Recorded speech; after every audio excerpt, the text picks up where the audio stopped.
நமஸ்தே குட்டீஸ், நம்மளோட குட்டி ஹிந்தி லேர்னர் சேனலை நம்ம ஹிந்தி பாடம் பார்த்துட்டு இருக்கோம். ஏற்கனவே உயிரெழுத்துக்கள், மெய்யெழுத்துக்கள் அதெல்லாம் எப்படி எழுதுறது, அப்புறம் உயிர்மெய் எழுத்துக்களோட உச்சரிப்பு, அதுக்கு எக்ஸாம்பிளுக்கு நம்ம ஒரு சில தமிழ் வார்த்தை கொடுத்து அதில் அந்த லெட்டர் எப்படி உச்சரிக்கப்படுது அப்படிங்கிறத நம்ம இது வரைக்கும் வீடியோவில் பார்த்துருந்தோம். அதோட தொடர்ச்சி தான் இங்கே நம்ம பார்க்க போகிறோம். இப்போ இதில் ஃபஸ்ட்டு வர இந்த க வரிசையில் கடைசியாக ஞா சொல்லுவோம். க வரிசை ஹிந்தியில் க வரிசையில் கடைசியாக ஞா எழுதுவோம் இல்லையா, அதோட ப்ரொனவுன்சியேஷன் எப்படி வரும் அப்படின்னா இங்கனம்.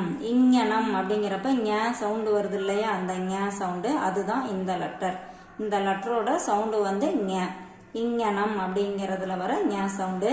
அடுத்தது சா வரிசையில் வர ச ச ஜ ஜ ஞ சொல்கிறோம் இல்லையா, அதோட ப்ரொனவுன்சியேஷன் எப்படி இருக்கும் அப்படின்னு பார்த்தீங்கன்னா விஞ்ஞானம்.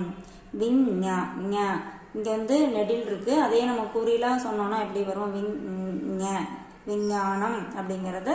இந்த ஞாவை நம்ம குறிலாம் சொன்னோம்னா ஞ, அந்த சவுண்டு தான் இந்த சா வரிசையில் வர இந்த லெட்டர். அடுத்தது பார்த்தீங்கன்னா நம்ம யாரா லவா முடிஞ்சதுக்கப்புறம் ச வரிசை வரும். அதில் இந்த ஃபர்ஸ்ட் போடுற சாவுக்கு என்ன சவுண்டு அப்படின்னா சங்கர்.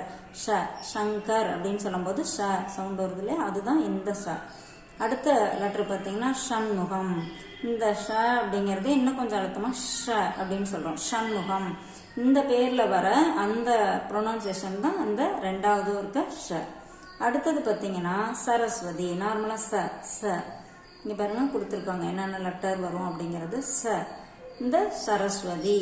இந்த மூணுக்கும் பார்த்தீங்கன்னா இது ஷ சங்கர், இது ஷண்முகம். ஷண்முகம் கொஞ்சம் அழுத்தமாக சொல்கிறோம். இது சரஸ்வதி, நார்மலாக சரஸ்வதி. இதில் வர இந்த ச, இந்த ப்ரொனவுன்சியேஷன் தான் இந்த லெட்டருக்கு வரும். அடுத்தது பாருங்க ஹனுமான்.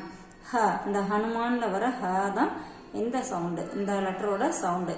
இந்த மாதிரி நீங்கள் இதை ஒன்றையும் திருப்பி திருப்பி படித்து பார்த்து உச்சரித்து பாருங்க. உங்களுக்கு ஈஸியாக அந்த எழுத்தோட ப்ரொனவுன்சியேஷன் ஈஸியாக வந்துடும். தேங்க்யூ.